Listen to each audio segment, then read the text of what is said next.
Welcome to 108 news Telugu. బులెటిన్ల ముందుగా headlines. కేంద్ర ప్రభుత్వ నియంత్రణలోకి కంటెంట్ క్రియేటర్లు, ప్రసార సేవల చట్టం ముసాయిదీలో మార్పులు. జిమ్మిక్కులు చేయడంలో చంద్రబాబు దిట్ట, మాజీ మంత్రి బొత్స సత్యనారాయణ విమర్శలు. కోచింగ్ సెంటర్లపై ఢిల్లీ ప్రభుత్వం కొరడా, సెల్లార్లలో నడుస్తున్న 10 కోచింగ్ సెంటర్లు మూసివేత. నటి లావణ్యను బూతులు తిరుగుతూ దాడి, అజయశేఖర్ భాషపై కేసు నమోదు.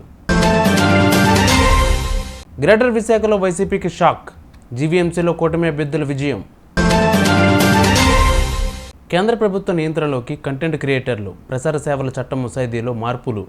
ఆన్లైన్ ద్వారా వార్తలు, వర్తమాన అంశాలను ప్రసారం చేసే కంటెంట్ను తయారు చేసే కంటెంట్ క్రియేటర్లు ఇక కేంద్ర ప్రభుత్వ నియంత్రణలోకి రానున్నారు.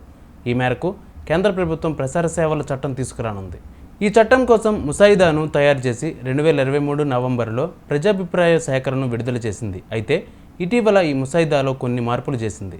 ఈ ముసాయిదా ప్రకారం సోషల్ మీడియా అకౌంట్లు, ఆన్లైన్ వీడియో క్రియేటర్లకు సైతం ఈ చట్టం వర్తించనుంది. ఉమ్మడి విశాఖ జిల్లా స్థానిక సంస్థల ఎమ్మెల్సీ అభ్యర్థిగా పోటీ చేస్తున్న బొత్స బుధవారం అనకాపల్లిలో వైసీపీ నేతలతో సమావేశం నిర్వహించారు. సమావేశంలో ఆయన మాట్లాడుతూ చంద్రబాబు ఎన్నికలకు ముందు ఇచ్చిన హామీలు అమలు చేయకుండా మాయ చేస్తారన్నారు. జగన్ ఇచ్చిన మాటకు కట్టుబడతారని, చంద్రబాబు జిమ్మిక్కులు చేయడంలో దిట్టని విమర్శించారు.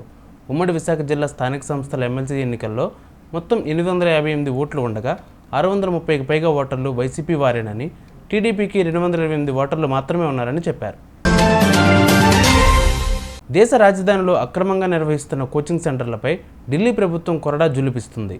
అనుమతి లేకుండా సెల్లార్లు, బేస్మెంట్లలో నడుస్తున్న 10 కోచింగ్ సెంటర్లను, లైబ్రరీలను మూసివేసింది. నిబంధనలకు విరుద్ధంగా నడుస్తున్నాయంటూ ఢిల్లీ మున్సిపల్ కార్పొరేషన్ వాటిని సీజ్ చేసింది.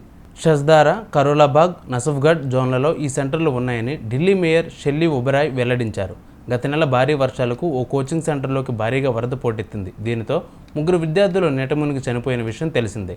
ఈ నేపథ్యంలో నిబంధనలకు విరుద్ధంగా నడుస్తున్న కోచింగ్ సెంటర్లను ఎంసీడీ మూసివేసింది.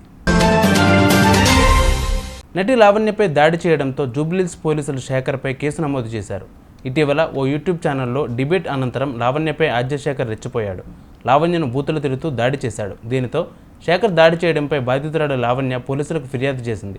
తన కడుపు మీద తన్ని చేతికి గాయం చేశాడంటూ ఫిర్యాదులో పేర్కొంది. శేఖర్ భాషతో తనకు ప్రాణహాని ఉందంటూ పోలీసులకు ఫిర్యాదు చేసింది లావణ్య. ఈ క్రమంలో పోలీసులు 74(115) సెక్షన్ కింద శేఖర్పై కేసు నమోదు చేశారు. గ్రేటర్ విశాఖ మున్సిపల్ కార్పొరేషన్లో కూటమి అభ్యర్థులు మరో విజయం సాధించారు. జీవీఎంసీ స్టాండింగ్ కమిటీ ఎన్నికల్లో కూటమి సభ్యులు గెలుపొందారు. విశాఖలో భారీ మెజారిటీ ఉన్నప్పటికీ వైసీపీ విజయం సాధించలేకపోయింది.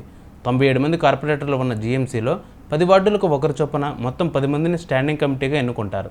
ఇందులో భాగంగా 10 స్థానాలను కూటమి కైవసం చేసుకోవడం వైసీపీకి తీరని షాక్ తగిలింది.